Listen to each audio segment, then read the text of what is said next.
Assalamualaikum warahmatullahi wabarakatuh. Kembali lagi dengan saya Ahmad Bustan Arifin.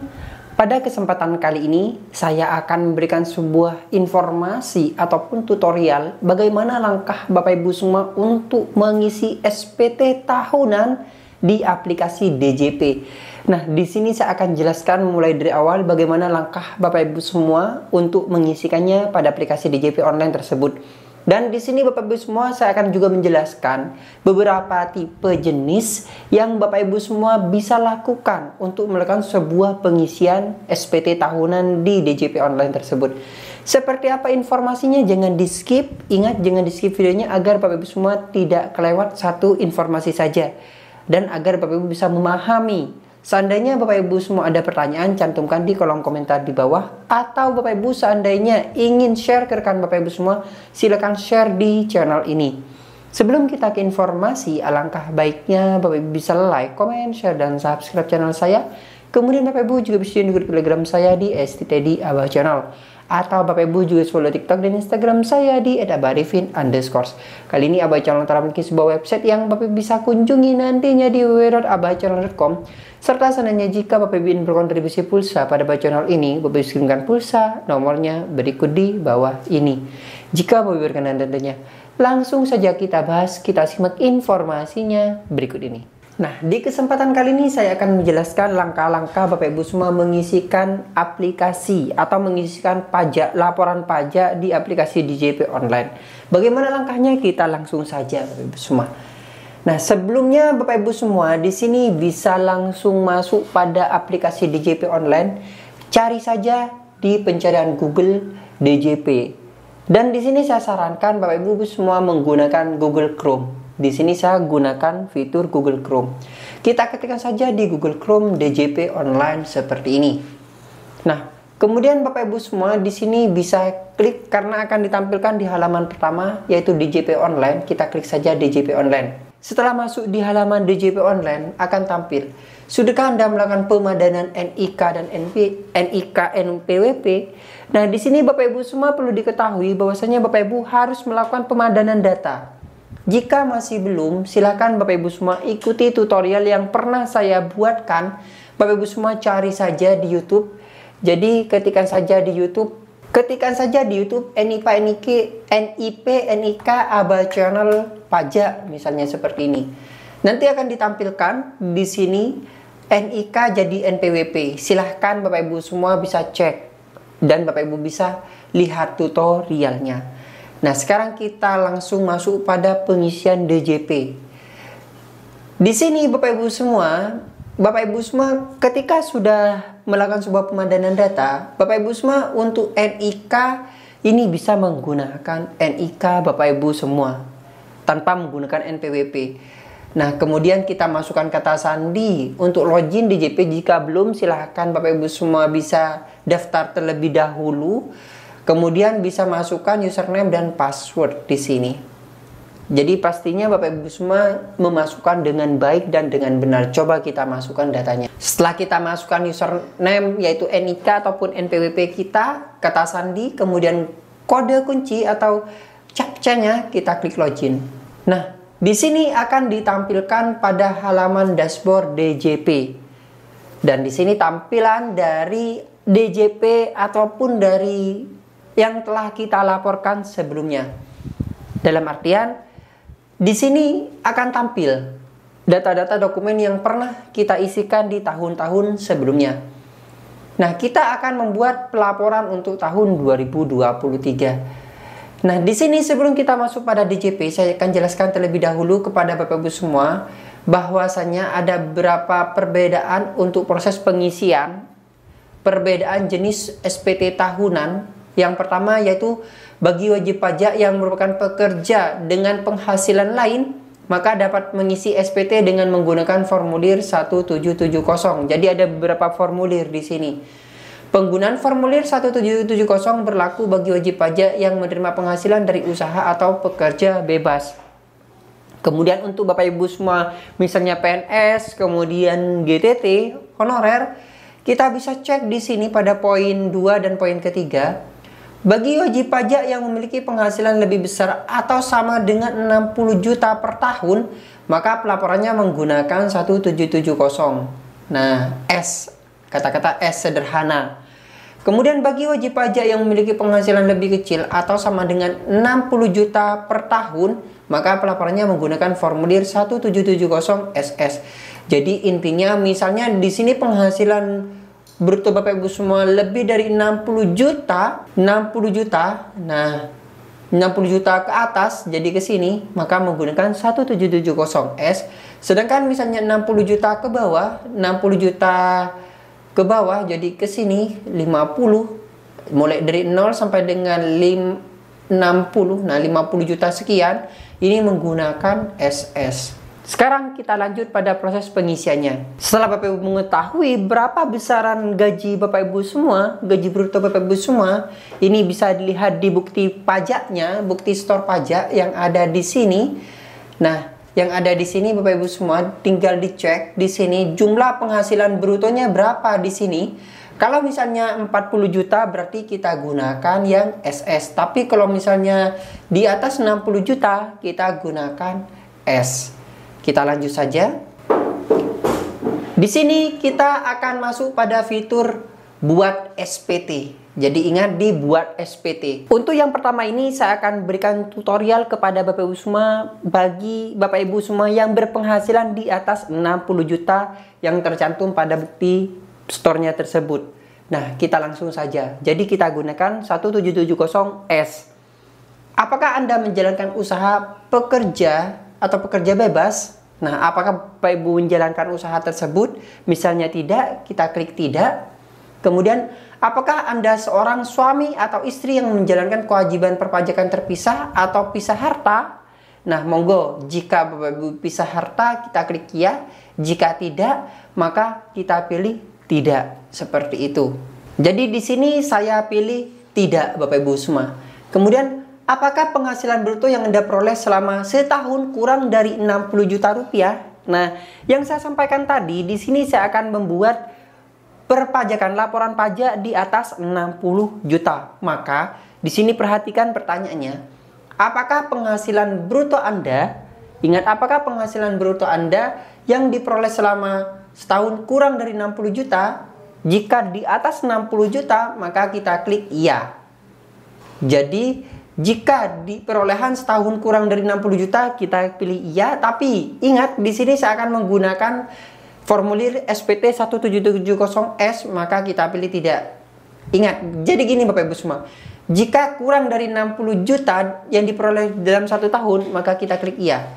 Jadi kurang 60 juta ini 0 sampai dengan 59 juta sekian. Tapi kalau 60 juta ke atas, kita pilih tidak. Seperti ini. Sehingga formulirnya itu berbeda. Kemudian, Anda dapat menggunakan formulir 1770S. Pilihlah form yang akan kita gunakan. Dengan bentuk formulir, dengan panduan, dengan upload SPT. Di sini saya akan mencontohkan kepada Bapak Ibu semua format yang akan digunakan dengan panduan. Kita klik saja dengan panduan. Kemudian kita klik SPT 1770S dengan panduan. Nah, ingat jangan di skip videonya, kita mulai melakukan sebuah pengisian data. Di sini Bapak Ibu semua akan ditampilkan formulir pelaporan pajaknya menggunakan SPT 1770S di mana penghasilannya adalah 60 juta ke atas. Data formulir. Tahun pajaknya kita pilih tahun berapa pelaporan pajaknya. Untuk yang tahun 2023 maka kita pilih tahun 2023. Kemudian untuk status SPT normal atau pembetulan. Dengan artian seperti ini, normal jika pelaporan Bapak Ibu semua ini baru dilakukan, baru pertama kali. Tapi kalau misalnya pembetulan, maka Bapak Ibu semua bisa dituliskan untuk pembetulan pertama, kedua, ketiga. Nah, kalau misalnya sudah terlalu banyak pembetulan, otomatis Bapak Ibu semua kan otomatis salah-salah dalam pengisian datanya. Oleh sebab itu, pastikan untuk sebelum kita melakukan pengisian SPT, Bapak Ibu semua sudah memiliki bukti potong pajaknya seperti ini. Dan juga Bapak Ibu semua bisa dicek sebelum mengirimkan data agar tidak dilakukan pembetulan beberapa kali. Nah, kita pilih yang normal saja karena pertama kali, sehingga pembetulan kenya di sini 0. Kita klik selanjutnya. Nah, Di sini ada beberapa tahapan. Sekarang saya sudah masuk pada tahapan 2 dari 18. Daftar pemotongan atau pungutan PPh oleh pihak lain dari PPh yang ditanggung oleh pemerintah. Nah, di sini Bapak Ibu semua, daftar pemotongan atau pungutan PPh oleh pihak lain, kita klik tambah. Jadi kita akan melihat siapa yang memotong di sini nantinya. Jadi dicek di NPWP pemotong yang di fitur di atas. Di sini Bapak Ibu semua. Yang di sini NPWP pemotong nantinya. Dicek saja bukti potong dari Bapak Ibu semua. Kita klik tambah. Nah, jenis pajaknya di sini berapa? Misalnya PPh pasal 21. Dicek saja di sini. Di sini PPh pasal berapa? Bapak Ibu bisa cek, kemudian nama pemotongnya. Di sini contoh saja PPh pasal 21. Kita cek, kita isikan PPh pasal 21. Nomor NPWP-nya diisikan sekian sekian sekian, kemudian nama pemotong pajaknya, nomor bukti potong pajak, tanggal, buktinya dicek saja di yang barusan itu Bapak Ibu semua. Kemudian kita klik simpan seperti itu. Sekarang kita mulai masukkan di sini data-datanya. NPWP pemotong, ingat NPWP pemotong kita ambil dari yang di sini NPWP pemotongnya. Nah, ini hanya contoh saja ya Bapak Ibu semua. NPWP pemotong dari ini kita masukkan. Kemudian setelah itu di sini nama pemotongnya jika benar NPWP-nya akan tampil. Kemudian untuk nomor bukti pemotongan di sini Bapak Ibu bisa cek saja yang ada di sini nomor buktinya, di sini nomor. Nah, Bapak Ibu bisa masukkan. Jadi saya asal saja karena ini hanya contoh, misalnya 6666 contoh saja. Tanggal bukti pemotongannya Bapak Ibu bisa masukkan yang ada di bawah di sini. Kita masukkan tanggalnya di sini contoh saja. Tanggalnya mungkin di tahun 2023 sesuai dengan dokumen ya Bapak Ibu semua tentunya. Nah, contoh saja ini contoh jumlah PPh-nya berapa. Dicek saja yang dipotong dipungut, dicek. Nah, ini contohnya sekian. Bapak Ibu kita klik simpan. Ini contoh saja. Kemudian setelah itu kita klik selanjutnya, yaitu pada proses tahap ketiga. Masukkan penghasilan neto dalam negeri sehubungan dengan pekerjaan. Kita cek saja di bukti potong. Kalau kita lihat jumlah penghasilan neto sesuai dengan bukti potong, kita cek di poin 14 di sini. Jumlah penghasilan neto untuk penghasilan PPh pasal 21 setahun. Nah, jadi misalnya 38 juta, kita masukkan saja 38 juta. Nah, kita tuliskan 38 tuaga. Kemudian kita klik selanjutnya. Apakah Anda memiliki penghasilan dalam negeri lainnya? Misalnya tidak ada, kita klik tidak. Jika iya, kita klik ya. Kita klik tidak. Selanjutnya, apakah Anda memiliki penghasilan di luar negeri? Kita klik tidak juga. Kemudian kita klik, apakah Anda memiliki penghasilan yang tidak termasuk objek pajak? Misalnya Bapak Ibu memiliki, kita klik iya. Tapi jika tidak, maka kita klik tidak. Di sini saya akan klik tidak. Kemudian kita klik selanjutnya. Apakah Anda memiliki penghasilan pajak yang sudah dipotong secara final? Kita klik tidak. Kita klik selanjutnya. Dan selanjutnya kita akan diminta untuk memasukkan harta kekayaan kita. Jadi kita klik tambah di sini. Kode harta. Nah, karena saya akan memasukkan handphone, contoh saja handphone. Di sini saya contohkan handphone. Jadi saya akan beli alat elektronik atau furniture. Nama harta misalnya handphone. Tahun perolehannya tahun berapa handphone Bapak Ibu semua? Misalnya tahun 2020, harga perolehannya misalnya 5 juta harga handphone Bapak Ibu semua. Untuk keterangannya di sini saya isikan handphone. Kemudian kita klik simpan seperti ini. Jika ada harta lain, silakan caranya sama, kita klik tambah, kemudian kita isi kode hartanya, tinggal memilih di sini nama harta, tahun perolehan, harga perolehan, dan keterangannya diisi. Kalau tidak diisi atau di sini ada yang kosong, itu akan gagal Bapak Ibu semua. Nah, kita misalnya sudah mengisikan, kita klik selanjutnya. Apakah Anda memiliki utang? Jika iya, Bapak bisa klik iya. Jika tidak, maka kita klik tidak. Saya pilih tidak. Kemudian kita klik selanjutnya. Apakah Anda memiliki tanggungan? Kita klik tidak. Sama, menyesuaikan dengan keadaan Bapak Ibu semua. Kemudian apakah Anda membayar zakat sumbangan keagamaan yang diwajib kegiatan wajib? Jika iya kita klik iya, jika tidak kita klik tidak. Kita klik tidak. Nah, status kewajiban perpajakan suami istri. Di sini status perkawinan, apakah Bapak Ibu kawin? Misalnya Bapak Ibu kawin, kita klik kawin. Kemudian status kewajiban perpajakan di sini kepala keluarga, hidup pisah, pisah harta, memilih terpisah. Misalnya kita klik kepala keluarga. Bapak Ibu semua, untuk melihat PTKP-nya, Bapak Ibu bisa cek di status jumlah tanggungan penghasilan. Jadi Bapak Ibu bisa lihat di sini. Sebenarnya kita isikan di kolom formulirnya, misalnya kawin 1, kemudian kita klik selanjutnya. Apakah Anda memiliki pengembalian pengurangan penghasilan? Kita klik tidak. Kemudian apakah Anda pembayaran ini bisa di skip, kita klik selanjutnya. Nah, sehingga di sini Bapak Ibu semua pastikan tidak lebih bayar. Kalau lebih bayar, kita klik jangan selanjutnya, maka kita bisa cek di sebelumnya, yaitu bisa klik sebelumnya di sini. Intinya jangan sampai lebih bayar, jangan sampai seperti ini. Nah, di sini Bapak Ibu bisa semua pastikan keterangannya nihil. Jika masih terdapat kesalahan, biasanya Bapak Ibu semua itu terdapat pada bukti potong yang dari pemerintah, yang dari di sini. Nah, saya ulangi yang di sini. Jadi kalau seandainya terjadi kesalahan, Bapak Ibu bisa cek yang ada di sini. Mungkin salah memasukkan daftar pemotongan oleh pihak lain pemerintah. Nah, ini kita klik ubah. Jadi statusnya kita ubah di sini. Jadi seperti itu. Biasanya yang ada di sini terdapat di situ.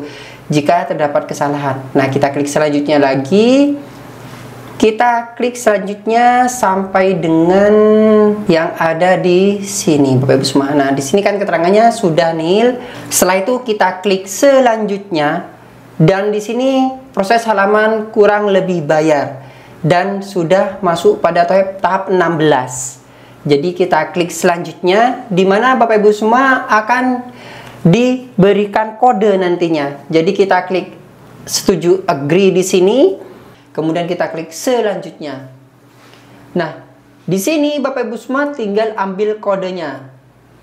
Formulir SS. Jenis formulirnya, tahun pajaknya. Di sini muncul pembetulan ke-nya kosong, nihil, jumlahnya 0, 0, catatan lengkap. Dan Bapak Ibu semua bisa masukkan kode verifikasi dengan cara ambil kode verifikasi. Jadi langkahnya kita ambil di sini, kita klik di sini. Kita kirim melalui handphone atau melalui email. Nah, saya pilih melalui email saja. Kita klik OK. Sukses, token telah dikirim ke email Anda. Nah, sekarang kita masuk pada Gmail. Kita masuk pada Gmail. Dan di sini ada informasi dari Direktorat Jenderal Pajak. Nah, kode yang ada di sini, e-filing ini, Bapak Ibu bisa masukkan kepada kode yang ada di sini. Masukkan kode verifikasinya di sini Bapak Ibu semua. Nah, kita buka emailnya dan kita masukkan kode verifikasi yang telah dikirim ke email Bapak Ibu semua. Setelah dimasukkan, kita klik kirim SPT yang ada di sini. Kita klik kirim SPT. Penghasilan Anda di bawah PTKP. Berdasarkan ketentuan perpajakan, Anda tidak wajib menyampaikan SPT tahunan dengan mengajukan permohonan wajib pajak non efektif. Permohonan dapat diunduh melalui, nah kita tutup. Dan selanjutnya info.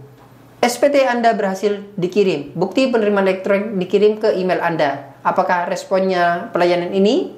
Misalnya kita pilih puas. Nah, jadi nantinya akan tampil di sini Bapak Ibu semua, di laporan SPT Bapak Ibu semua. Nah, di sini nihil, statusnya nihil. Langkah tersebut Bapak Ibu bisa lakukan. Terima kasih, semoga bermanfaat. Bagi yang belum subscribe, silahkan subscribe, aktifkan notifikasinya. Wassalamualaikum warahmatullahi wabarakatuh.